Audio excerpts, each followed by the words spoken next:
Good evening. ഏവർക്കും learners ഹബിൻ്റെ online ട്യൂഷനിലേക്ക് സ്വാഗതം. ഇന്ന് നമ്മൾ സ്റ്റാർട്ട് ചെയ്യാൻ പോകുന്ന സബ്ജക്റ്റ് കെമിസ്ട്രിയാണ്. കെമിസ്ട്രിയിലെ ഫസ്റ്റ് ചാപ്റ്റർ, അതായത് periodic table and electronic configuration.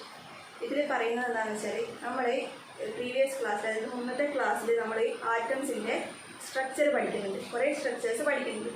അതിൽ ഒരു മോഡലാണ് ബോർ മോഡൽ.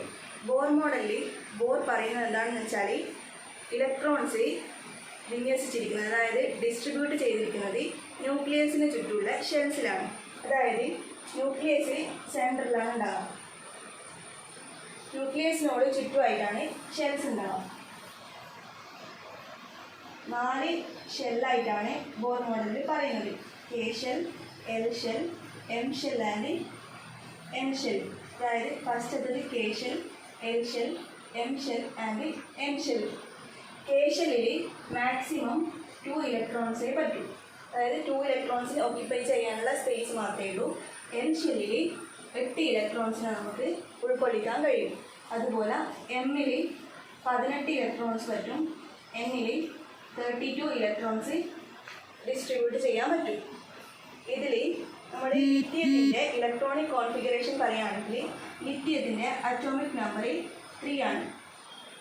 Li3 എഴുതിയാൽ അറ്റോമിക് നമ്പറിനെ സൂചിപ്പിക്കുന്നതാണ് ഇവിടെ താഴെയായിട്ട് എഴുതിയിട്ടുള്ളത്. അറ്റോമിക് നമ്പറിനെ നമുക്ക് Z വെച്ചിട്ട് ഡിനോട്ട് ചെയ്യാം. Z എന്ന് വെച്ചാൽ അറ്റോമിക് നമ്പറാണ്. ഇപ്പോൾ ലിഥിയത്തിൻ്റെ ഇലക്ട്രോണിക് കോൺഫിഗറേഷൻ എഴുതുമ്പോൾ നമുക്ക് എങ്ങനെ എഴുതാം? ഫസ്റ്റ് 2, ബാക്കി വരുന്നത് 1. 2, 1 വർത്താണ് നമ്മൾ ഡിസ്ട്രിബ്യൂട്ട് ചെയ്തിട്ടുള്ളത്. അതായത് കെ ഷെല്ലിൽ 2 ഇലക്ട്രോൺസും എം ഷെല്ലിൽ 1 ഇലക്ട്രോണാണ് ലിഥിയത്തിൻ്റെ കേസിൽ ഉണ്ടാകുക. അതായത് ലാസ്റ്റത്തെ ഇലക്ട്രോണ് എം ഷെല്ലിലാണ് ഓക്യുപ്പൈ ചെയ്യുന്നത്. അടുത്തത് സോഡിയത്തിൻ്റെ എടുത്ത് നോക്കാം. സോഡിയത്തിൻ്റെ അറ്റോമിക് നമ്പർ 11 ആണ്. അതിൻ്റെ ഇലക്ട്രോണിക് കോൺഫിഗറേഷൻ വരുമ്പോൾ 2, അതായത് കെ ഷെല്ലിൽ 2 പോയി. അടുത്തത് 8 എന്ന് പറയുമ്പോൾ എം ഷെല്ലിലാണ് പോവുക. നെക്സ്റ്റ് 2 തൊട്ട് 10, ടോട്ടൽ നമ്പർ 11 ആണുള്ളത്. അപ്പോൾ ബാക്കി ഇത് എൽ ഷെല്ലാണ്. നെക്സ്റ്റ് എം ഷെല്ല്, അതായത് 2, 8, 1 വർത്താണ് എന്താക്കുക സോഡിയത്തിൻ്റെ കേസിൽ ഡിസ്ട്രിബ്യൂട്ട് ചെയ്യുക. അടുത്തത് ആർഗണിൻ്റെ അറ്റോമിക് നമ്പർ 18 ആണ്. ആർഗണിൻ്റെ കേസിൽ 2, 8 എന്ന് പറഞ്ഞാണ് ഡിസ്ട്രിബ്യൂട്ട് ചെയ്തത്. അതായത് ഫസ്റ്റത്തെ 2 കെ ഷെല്ലിൽ, പിന്നത്തെയുള്ള 8 എൽ ഷെല്ലിൽ, ബാക്കിയുള്ള 8 എം ഷെല്ലിൽ. K shell, L shell, M shell എന്ന് പറഞ്ഞിട്ട് ഡിസ്ട്രിബ്യൂട്ട് ചെയ്യുന്നത്. ഇനി ഇതിൽ അതായത് എൻ ഷെൽ, അതായത് ന്യൂക്ലിയസിന് ചുറ്റുമായിട്ടാണ് ഷെൽസ് ഉള്ളത്. അതായത് ന്യൂക്ലിയസിന് ഇലക്ട്രോൺസിൻ്റെ ഡിസ്റ്റൻസ് കൂടുന്നതിനനുസരിച്ചിട്ട് അത് തമ്മിലുള്ള അട്രാക്റ്റീവ് ഫോഴ്സ് ഡിക്രീസ് ചെയ്യും, അതായത് കുറഞ്ഞു വരും. അതുപോലെ തന്നെ അവർ തമ്മിലുള്ള എനർജി, ഇലക്ട്രോൺസ് തമ്മിലുള്ള എനർജി ഡിസ്റ്റൻസ് കൂടുന്നതിനനുസരിച്ചിട്ട് കൂടി വരിക ചെയ്യാം. അതായത് ഡിസ്റ്റൻസ് ഇൻക്രീസ് ചെയ്യുമ്പോൾ എന്താവും? എനർജി ഇൻക്രീസ് ചെയ്യും.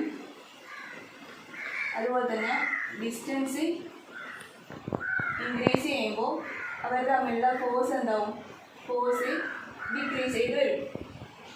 അപ്പോൾ നമ്മൾ ഷെൽസിനെ കുറിച്ച് പഠിച്ച്, അതായത് 4 ഷെല്ലിൽ പഠിച്ച്, കെ ഷെല്ലിനെ പറ്റി പഠിച്ച്, അതുപോലെ എൽ, എം, എൻ 4 ഷെല്ലാണ് ഉള്ളത്.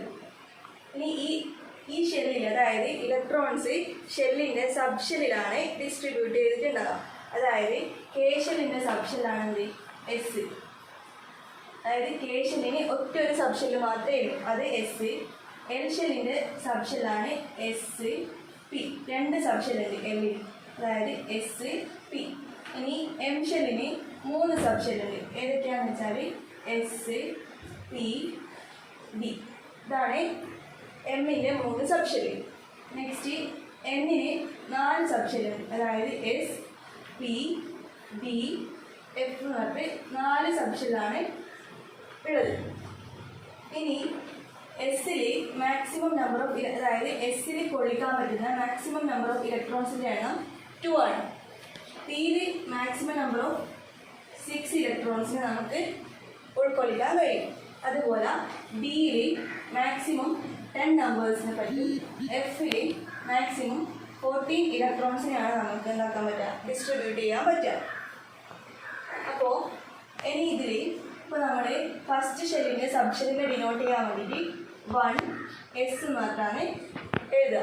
നെക്സ്റ്റ് സെക്കൻഡ് ഷെല്ലിൻ്റെ എസിനെ ഡിനോട്ട് ചെയ്യാൻ വേണ്ടിയിട്ട് 2s, പിനെ ഡിനോട്ട് ചെയ്യാൻ 2p എന്നൊക്കെ ഡിനോട്ട് ചെയ്യും. ഇനി തേർഡ് ഷെല്ലാകുമ്പോൾ ഇങ്ങനെ വരിക 3s, 3p, 3d എന്ന് പറഞ്ഞാണ് എഴുതുക. നെക്സ്റ്റ് ഫോർത്ത് ഷെല്ലിൻ്റെ ആകുമ്പോൾ 4s, 4p, 4d, 4f എന്ന് പറഞ്ഞിട്ട് നമുക്ക് എഴുതാൻ പറ്റും. നമ്മൾ പഠിച്ച് എസിൽ മാക്സിമം 2 പറ്റും, പിയിൽ മാക്സിമം 6 പറ്റും, ഡിയിൽ 10, എഫിൽ 14 ഇലക്ട്രോൺസ് പറ്റുമെന്ന് പഠിച്ചു. ഇനി നമുക്ക് വെറുതെ ഒരു എക്സാമ്പിൾ ചെയ്ത് നോക്കാം. അതായത് ലിത്തിയത്തിൻ്റെ കേസിൽ ലിത്തിയത്തിൻ്റെ അറ്റോമിക് നമ്പർ 3. നമ്മൾ നേരത്തെ പറഞ്ഞ അറ്റോമിക് നമ്പറിനെ ഡിനോട്ട് ചെയ്യുന്ന ലെറ്റർ Z ഈക്വൽ ടു എന്ന് പറഞ്ഞാണ്. അപ്പോൾ Z ഈക്വൽ ടു 3 ആണ്. അപ്പോൾ ഇതിൻ്റെ സബ്ഷെൽ ഇലക്ട്രോണിക് കോൺഫിഗറേഷൻ എങ്ങനെയാണെന്ന് പറയാം. സബ്ഷെൽ ഇലക്ട്രോണിക് കോൺഫിഗറേഷൻ എങ്ങനെയാണ് വരിക? ഫസ്റ്റ് ഷെല്ലിൻ്റെ എസ് സബ്ഷെല്ലിൽ മാക്സിമം 2 പോകും. അപ്പോൾ 1s 2 ആയി. ഇനി റിമൈനിങ് ആയിട്ടുള്ളത് ഒരു ഇലക്ട്രോൺസ് ആണ്. അപ്പോൾ 1s 2, 2s 1 എന്നിട്ട് എഴുതാൻ പറ്റും. ഇതാണ് ലിത്തിയത്തിൻ്റെ സബ്ഷെൽ ഇലക്ട്രോണിക് കോൺഫിഗറേഷൻ. ഇതിൻ്റെ ഷെൽ വൈസ് ഇലക്ട്രോണിക് കോൺഫിഗറേഷൻ എങ്ങനെ വരിക? 2 1 എന്നിട്ടാണ് എഴുതുക. നെക്സ്റ്റ് നമുക്ക് വേറെ എക്സാമ്പിൾ നോക്കാം. നെക്സ്റ്റ് എക്സാമ്പിൾ സോഡിയം എടുക്കാം. സോഡിയത്തിൻ്റെ അറ്റോമിക് നമ്പർ എത്രയാണ്? 11. അപ്പോൾ സോഡിയത്തിൻ്റെ ഇലക്ട്രോണിക് കോൺഫിഗറേഷൻ എങ്ങനെയാണ് വരിക? അതായത് ഷെൽ ഇലക്ട്രോണിക് കോൺഫിഗറേഷൻ നേരത്തെ നമ്മൾ പറഞ്ഞ് 2 8 1 എന്ന് പറഞ്ഞാൽ ഷെൽ വൈസിലുള്ള ഇലക്ട്രോണിക് കോൺഫിഗറേഷൻ. നമുക്ക് നോക്കേണ്ടത് subshell electronic configuration. Subshell electronic configuration എങ്ങനെയാണ് വരിക? 1s 2, 2s 2, ഇപ്പോൾ 3, 2 + 2 4 ഇലക്ട്രോൺസ്. ഇനി അടുത്തത് 2p 6. ഇപ്പോൾ 10 നമ്പർ ഓഫ് ഇലക്ട്രോൺസ്. നമ്മളടുത്ത് 11 ഇലക്ട്രോൺസ് ഉണ്ട്. അപ്പോൾ നെക്സ്റ്റ് തേർഡ് ഷെല്ലിൽ 3s 1 എന്ന് പറഞ്ഞിട്ട് നമുക്കിങ്ങനെ എഴുതാൻ പറ്റും. ഇതിൽ നമ്പർ ഓഫ്, അതായത് ഈ ടോപ്പിൽ എഴുതുന്നത് നമ്പർ ഓഫ് ഇലക്ട്രോൺസ് ആണ്. 1ൽ എസിൽ 2 ഇലക്ട്രോൺസ്, ഇവിടെയും എസിൽ 2 ഇലക്ട്രോൺസ്, പിയിൽ 6 ഇലക്ട്രോൺസ്, ബാക്കി 1 ഇലക്ട്രോൺസ് ആണ് റിമൈനിങ് ആയിട്ടുള്ളത്. അപ്പോൾ അത് 3s 1ലായി ഓക്യുപ്പൈ ചെയ്തിട്ടുണ്ട്. ഇനി പറയാൻ പോകുന്നത് ഇപ്പോൾ നമ്മൾ ഈ ഇലക്ട്രോണിക് അതായത് സബ്ഷെൽ വൈസ് ഇലക്ട്രോണിക് കോൺഫിഗറേഷൻ നോക്കിയാൽ നമുക്ക് എന്ത് പറയാൻ പറ്റും? അതിൻ്റെ നമ്പർ ഓഫ് ഷെൽസ് പറയാൻ പറ്റും. അതായത് ലാസ്റ്റ് ഇലക്ട്രോൺസ് എൻ്റർ ചെയ്തത് ഏത് ഷെല്ലാണെന്ന് പറയാൻ പറ്റും. ഇപ്പോൾ നമ്മൾ ഈ നൊട്ടേഷനിൽ ഇപ്പോൾ 1s എടുക്കുകയാണെങ്കിൽ ഈ 1 എന്ന് പറയുന്ന സംഭവം ഡിനോട്ട് ചെയ്യുന്നതാണ് ഷെൽ നമ്പറിനെയാണ് ഡിനോട്ട് ചെയ്യുന്നത്. അതായത് ഏത് ഷെൽ, ഫസ്റ്റ് ഷെല്ലാണെങ്കിൽ 1 വരും, സെക്കൻഡ് ഷെല്ലാണെങ്കിൽ ഇപ്പോൾ 2s ആണെങ്കിൽ ഇത് വരിക, ഇത് സെക്കൻഡ് ഷെല്ലിനെ ഡിനോട്ട് ചെയ്യുന്നതാണ്. അതായത് സബ്ഷെൽ വൈസ് ഇലക്ട്രോണിക് കോൺഫിഗറേഷൻ്റെ നൊട്ടേഷനിൽ ഇതിൽ ലെഫ്റ്റ് സൈഡിൽ, അതായത് ഇപ്പോൾ 2s എടുക്കുകയാണെങ്കിൽ എസിൻ്റെ ലെഫ്റ്റ് സൈഡിലുള്ളത് 2. ഈ നമ്പർ ഡിനോട്ട് ചെയ്യുന്നതാണ് ഏത് ഷെല്ലിൻ്റെ സബ്ഷെല്ലാണെന്ന് സൂചിപ്പിക്കുന്നത്. അതുപോലെ തന്നെ ഇതിൻ്റെ ടോപ്പിൽ എഴുതുന്ന ഈ 2 എന്ന് പറയുന്നതില്ല, ഇത് നമ്പർ ഓഫ് ഇലക്ട്രോൺസ്, അതായത് ഈ എസിൽ ഉള്ള നമ്പർ ഓഫ് ഇലക്ട്രോൺസിനെ ഡിനോട്ട് ചെയ്യുന്നതാണ് ഈ മേലായിട്ട് നമ്മൾ നമ്പറാക്കി കൊടുക്കുന്നത്. നെക്സ്റ്റ് അതുപോലെ നമുക്ക് എന്താക്കാം, കാർബണിൻ്റെ ഇലക്ട്രോണിക് കോൺഫിഗറേഷൻ നോക്കാം. കാർബണിൻ്റെ ഇലക്ട്രോണിക് കോൺഫിഗറേഷൻ എങ്ങനെ വരാം? കാർബണിൻ്റെ അറ്റോമിക് നമ്പർ 6. അപ്പോൾ 1s2, 2s2, 2p2. ഇങ്ങനെയാണ് കാർബണിൻ്റെ സബ്ഷെൽ വൈസിലുള്ള ഇലക്ട്രോണിക് കോൺഫിഗറേഷൻ വരിക. നെക്സ്റ്റ് പറയാൻ പോകുന്നത്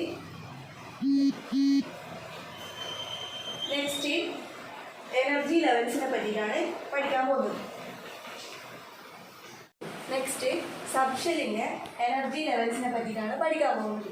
അതിന് ഫസ്റ്റ് ഒരു ഗ്രാഫ് വേണം. അതിൽ y ആക്സിസിൽ എനർജിയും എക്സ് ആക്സിസിൽ നമ്മുടെ ഷെൽ നമ്പേഴ്സ്, ഷെൽസും K shell, L shell, M shell, N shell. ഇപ്പോൾ കെൻ്റെ അതായത് നേരത്തെ നമ്മൾ പറഞ്ഞിട്ടുള്ളത് ന്യൂക്ലിയസിന് ഓരോ ഷെല്ലിലേക്ക് പോകുമ്പോൾ അതായത് ഡിസ്റ്റൻസ് കൂടുന്നതിനനുസരിച്ചിട്ട് എനർജി കൂടി വരിക ചെയ്യാമെന്ന് പറഞ്ഞിട്ടുണ്ട്. അപ്പോൾ കെ ഷെല്ലിലുള്ള സബ് ഷെല്ലിനായിരിക്കും എന്ത് എനർജി ഏറ്റവും കുറവായിട്ടുണ്ടാകുക. അതായത് ഫസ്റ്റ് 1s എനർജി കുറവായിട്ട് കാണിക്കാം. നെക്സ്റ്റ് ആ 1s കുറച്ച് കൂടുതലായിരിക്കും എന്ത് 2s. പിന്നെ അതുപോലെ അതിനേക്കാളും കുറച്ച് കൂടുതലായിരിക്കും 2p ഉണ്ടാകുക. അതായത് എല്ലിൽ 2 സബ്ഷെല്ലാണുള്ളത്, എസും പിയും. നെക്സ്റ്റ് എമ്മിന് 3 സബ്ഷെല്ലുണ്ട്, എസ് പി ഡി എന്ന് പറഞ്ഞത്.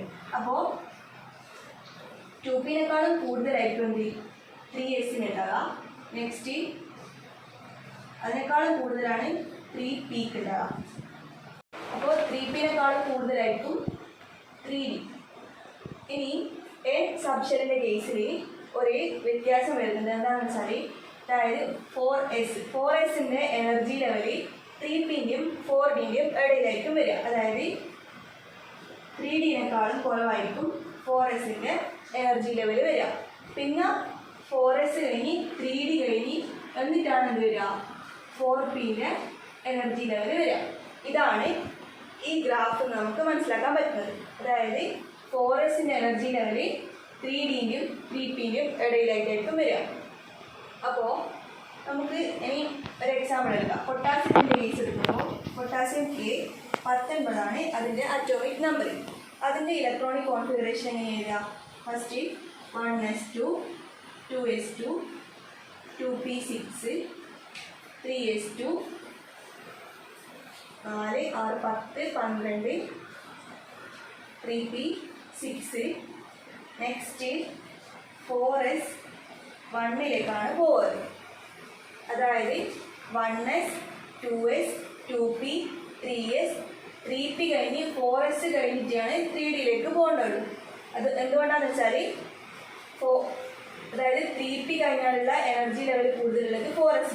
4s കൂടുതലാണ് 3d.